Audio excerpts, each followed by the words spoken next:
May hapon sa tanan, so nanapot ta karon sa atong sharing time sa ato ani tagad pagtagad kining journey to holiness na ang atong anchor verse mao ning Ebanghelyo ni Matthew chapter 5 verse 20 to 28, then 33 to 37. So, kitang tanang gitawag magdito sa pagpuyo sa pagkabalaan, no? Sa tagaan na to ning kahulugan ning righteousness, no? Na acronym ani, so akong i-share sa inyo ha. Unsa pa lang ako ang mastorya ani word na righteousness.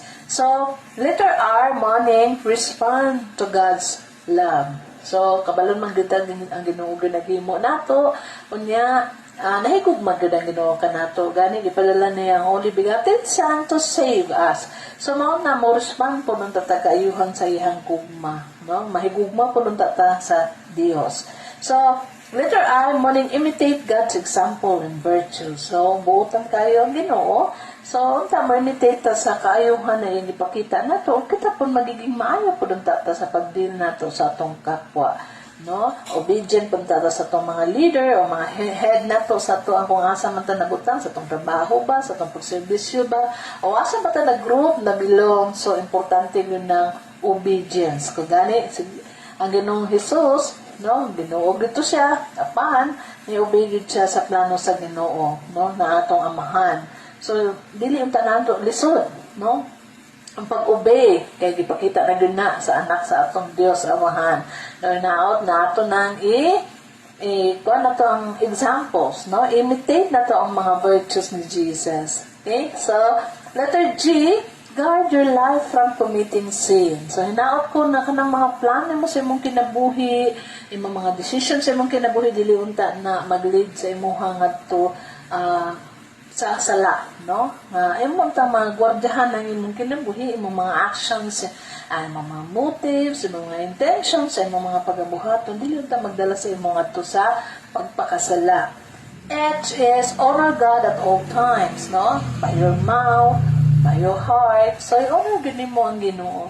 No, sa kanunay mo respeto sa sayaha, magdaig ta sa iyaha, may kugmata sa iya kasi manggilan tagiya sa tanan. So kita hinimo ra man gidta, so gibuhat gidta niya para ato siyang hibaluan, no, atong to know him, no, to love him and to serve him. So mao na dapat i-honor gid nato siya at all times. T is turn away from evil. So kabalon naton sa mga evil things around us, no, mga temptations, no, sa mga kalibutan na hinaot ko na dili unta tama kana bang muadto ana ng mga butang na mga na dili maayo, no, kanang makakuanta sa pagpakasala ng mga evil things, evil actions, evil motives, you know, evil doing. So kanang na mga dili Dios mo na mga bagay-bagay dili unta nato na siya sudlan. Okay, E is examine your intentions and motives daily. So sa kung di kayo na hinaot ko nga inyong intentions, inyong mga motibo sa inyong kinabuhi para gidunta na tanan sa Dios, no? All for God, no? Seek Jesus, ask Jesus to guide us and save us from all evils in this world, no? Para magaidan jud ta, and ask the Holy Spirit to guide us all. And O is obey God's call, no? For your love of God not here. So dapat maobey ta sa Ginoo because because unhandog ta dili dapat unta because of our love. Obey ta sa Ginoo. Na like Jesus, no? Ni-obey siya sa amahan because He loved the Father so much.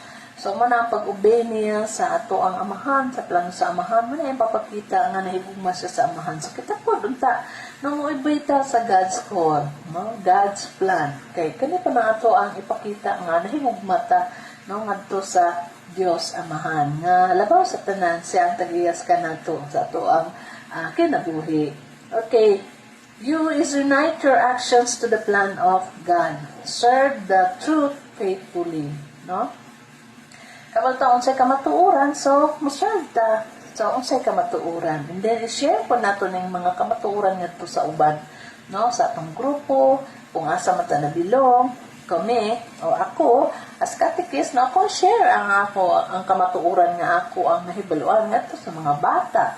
No, ug ang papupuy-an ang kamatuoran na ako ang natun-an. So, kanabang maningkamot ko na makita ka na ko ang say akong gitudlo, makita po nila sa kuha, no, sa akong mga action, sa akong mga pamatasan, sa ako ang kinabuhi. And S is seek holiness at all times, even beyond popularity. So, dili kay, because of popularity lang na mga pag-serve, so dili untay nana, no? Dapat unta seek holiness at all times. Na kini akong ginabuhat, dili ni because of glorification of myself, but because of the glorification of God. Always for God. No, dili din unta nato na malimtan. Na seek holiness at all time for God, no? Para sa iya ha. Okay? And nourish your relationship to God, nurture a clean conscience. So, nourish na to atong relationship to God. Always na to nurture atong relationship to God. No, speak to God daily. Pray. No, communicate to God. Lalong-lalo na kung ako yung decision sa kinabuhi nimo, seek, no? O say maayo, no, ngadto sa Ginoo. Ay ang plano ay masunod dili ang natuwa. So, hinakot ko na ato nang buhaton. And also, we have to nurture a clean conscience na wala tayo ginadala-dala na baggages, no? Na mooy makapabugat na to. So, surrender na to ng tanang ngadto sa Dios kung unsa man ang naada sa itong manahuna, atong konsensya. Embrace humility. E is embrace humility. God must increase, I must decrease. So, ibida ang Diyos sa lahat ng bagay. So, muna, no, embrace na itong humility, paubos ta. Kaya kung wala'y grasya sa Ginoo, wala po ta. So, kinintanan nga nasa tual, because of God's grace. Because ang iyahang gugma ka na to, kanunay naghatag kanunay sa itong kinabuhi. So, wala'y ato, good, kung buot mo itong hunaw-naon, kinintanan nga nasa tual, materially, physically, o emotionally, o tanang aspect sa itong kinabuhi, gikan yun na sa Diyos tanan. So, wala ito'y ato, so muna magpasalamat na kanunay sa Diyos, unsa man naman itong mga achievements sa itong kinabuhi, siya lang yun, no? Ang atong pasalamatan og daigon sa kanunay kay siya yun naghatag ka na itong tanan ni Ana. No? S, stand firm for the truth and faith to God. So, be strong. Stand firm. Magtuon sa to ang pagtuo, Katoliko. No, para ka makatindog sa imuhang pagtuo o makashare po ka sa imong pagtuo. Daghan na mga pagtulunan na ang natong bakit na ba mag-eskwela, tagbalik. So, na may mga free sa parokya. So, kung natay time, no, mag-appeal ta. No, mag-learn pa. No, more.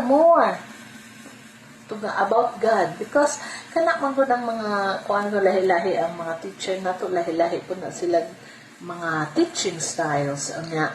Siyempre, sa karonak panahon, lahi po na. Dapat mo adapt po taong kuwan sa panahon, but remain na to ang pagtulunan about God. Pero ato ana siyang itudlo sa panahon na naatakaron nga bisan pa unsa ning panahon na karon sa ato ang palibot, magpabilin ang ato ang pagtulunan na gikan sa Dios na atong i-apply gihapon even inani ang atong panahon karon sa mga bata, sa mga elder, o sa mga youth, ba na, o asa ba dapit. So, hinaot ko na naadyo tayo panahon sa pagtuon, magbasa, no?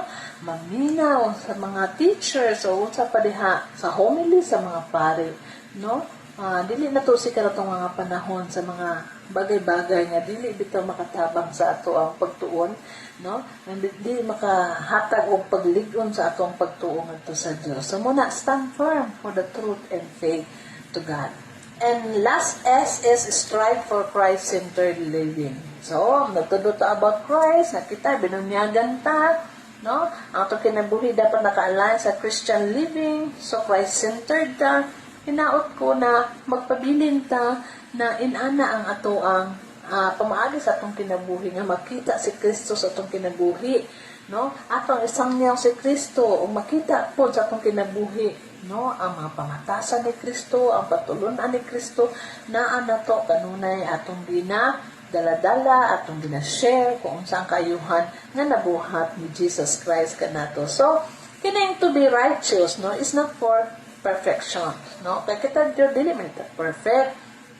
but it is choosing Christ daily. So, mapili ganita, no, kang Kristo, kang Jesus, no, magpuyo gud ta sa righteousness. So, mao na, no nga, ang righteousness, no, gasa gud na sa Ginoo pod sa tuan na mo natong puyan, nagigasahan ta niya nga makapuyo ko dun ta sa righteousness. So, mabasa na to na sa Matthew chapter 20-28. So, pamalandungan pa nato na more, no? Sa ato ang kinabuhi, na magtuon kita, magtuon. Para maka-apply kita sa unsay maayo sa atong kinabuhi, unsay mapatulunan na, gihatag sa ato sa Ginoo. So, live in a righteous living, be pure, no? Have a clean heart, stay humble, stay Christ-centered living. Bye-bye for now, and thank you for listening. Bye-bye. God bless.